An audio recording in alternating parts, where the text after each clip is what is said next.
Subscribe to our YouTube channel and don't forget to press the bell icon to get all the latest updates. नमस्कार, मेरा नाम है ऋषिकेश और आप देख रहे हैं the mojo story. Tokyo Olympic में आखिरकार भारत को स्वर्ण पदक नसीब हुआ।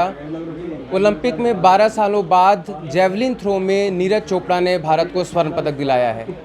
पूरा देश जश्न मना रहा है, लेकिन ऐसे पल में, ऐसे मौके पर जिस जगह पर सबसे ज़्यादा जश्न मनाया जाता है वो किसी खिलाड़ी का पैतृक गांव होता है, और इस खुशी में जो सबसे ज़्यादा शामिल होते हैं उसमें खिलाड़ी के पिता होते हैं, उनके परिवार होते हैं। तो आज हम नीरज चोपड़ा के घर पर मौजूद हैं। पानीपत में उनका गांव खंदरा है।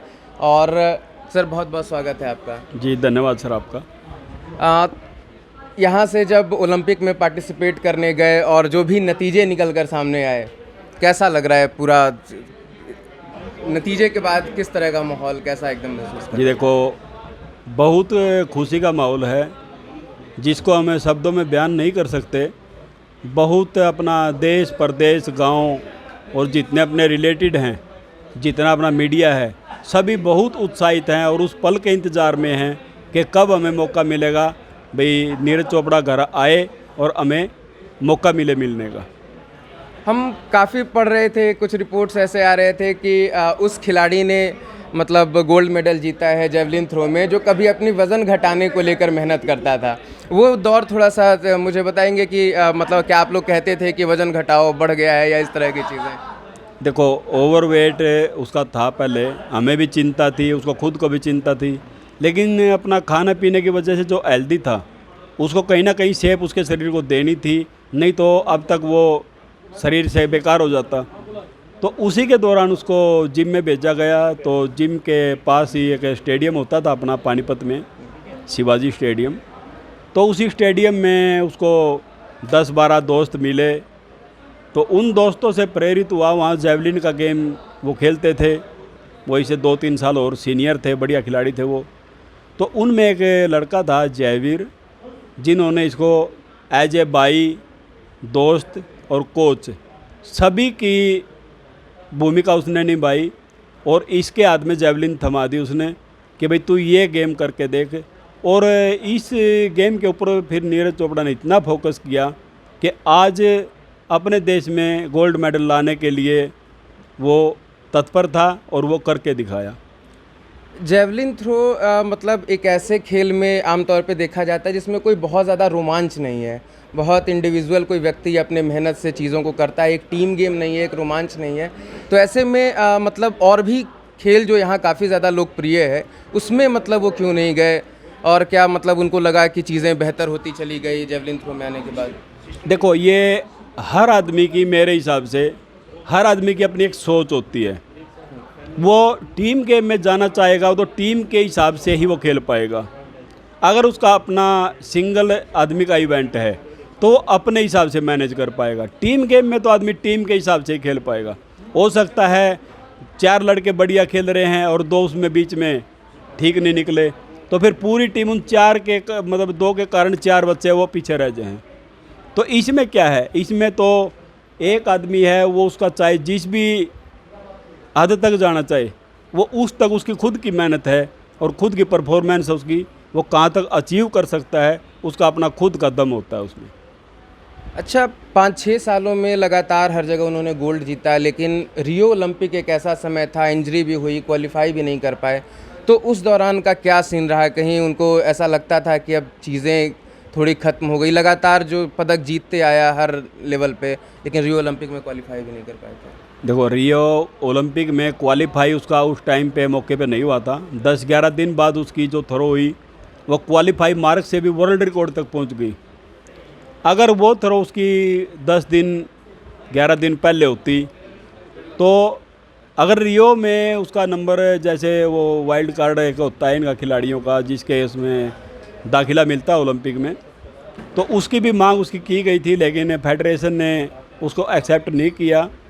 तो उस कारण से फिर उसकी वो कसक जो थी अब टोक्यो ओलंपिक में उसने पूरी की, नहीं तो अपना रियो ओलंपिक में भी उसका मेडल ज़रूरी था। जितने भी लोग बात कर रहे थे वो यही कह रहे थे कि जैसे जो भी लोग बात करते थे, जिन्होंने हर राउंड का देखा, कि यार नीरज चोपड़ा का जो कॉन्फिडेंस था वो गजब हाई था। तो आप जब लगातार मैच को देख रहे थे तो क्या महसूस कर रहे थे? कहीं ऐसा तो नहीं लग रहा था कि कहीं ज़्यादा ओवर कॉन्फिडेंस भी हो सकता है? कई लोग मान रहे थे कि ऐसा दिख रहा था। नहीं, ओवर उसका कॉन्फिडेंस कहीं भी नहीं लगा। उसने खुद पे अपने आप पे मतलब दबाव एक किस्म का था उसका अपना ही, अपने शरीर का ही, भाई मैं ज़्यादा ओवर ना हूँ। और जैसे ही उसने परफॉर्मेंस दी अपनी, तो उसी से मतलब दूसरी थ्रो से उसकी सभी को ये पता चल गया था भाई इसने अपना बेहतर कर दिया है और यहाँ तक पहुँचना सबके लिए असंभव है।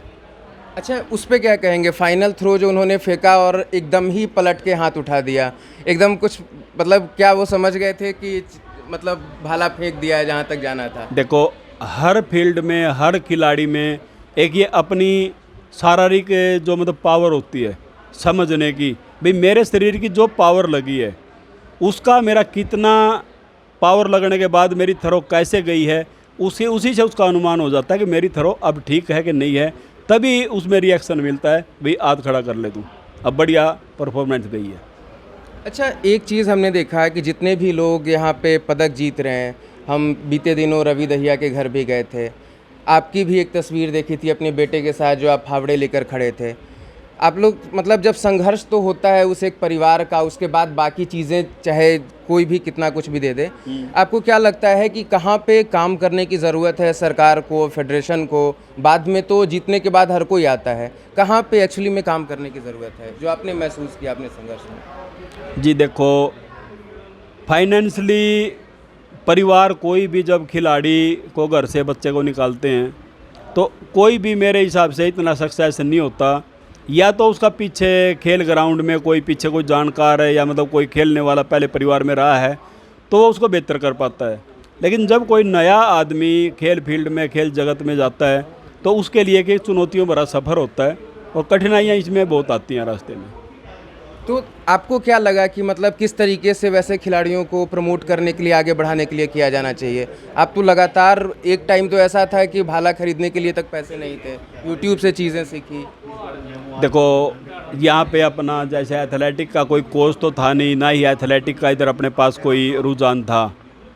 तो जैसे लड़के अपने आप वीडियो देख के ही तैयार होते थे। तो हम तो यही चाहेंगे कि जैसे अपनी और भी अदर स्टेट हैं जैसे, उनमें भी अगर अपना देश थोड़ी सुविधाएं दे, अपना पीएम सीएम वहाँ के, तो बच्चे वहाँ से भी और ज़्यादा निकल के आएंगे। जो अपनी पॉपुलेशन है अपने देश की, उसके हिसाब से अपने 400-500 बच्चे ओलंपिक तक जाने चाहिए।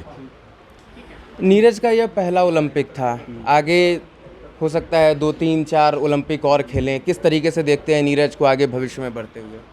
देखो, हम तो चाहेंगे कि वो कम से कम भी 2 ओलंपिक में और मेडल लेके आए, देश के जो मतलब खुशी के जो पल है उन पर वो खरा उतरे। चलिए सर, बहुत बहुत बधाई एक बार फिर से। तो ये थे हमारे साथ सतीश जी, नीरज चोपड़ा के पिताजी, और उनका यह कहना है कि पूरा देश जश्न मना रहा है और उनका पूरा गांव, घर, सारे लोग जश्न मना रहे हैं।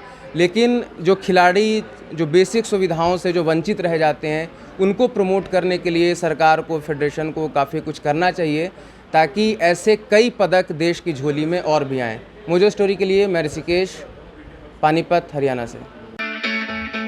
It's great to see you here. Thank you for watching our work. If you haven't subscribed yet, don't forget to click the bell icon and subscribe to Mojo Story and support independent, robust journalism.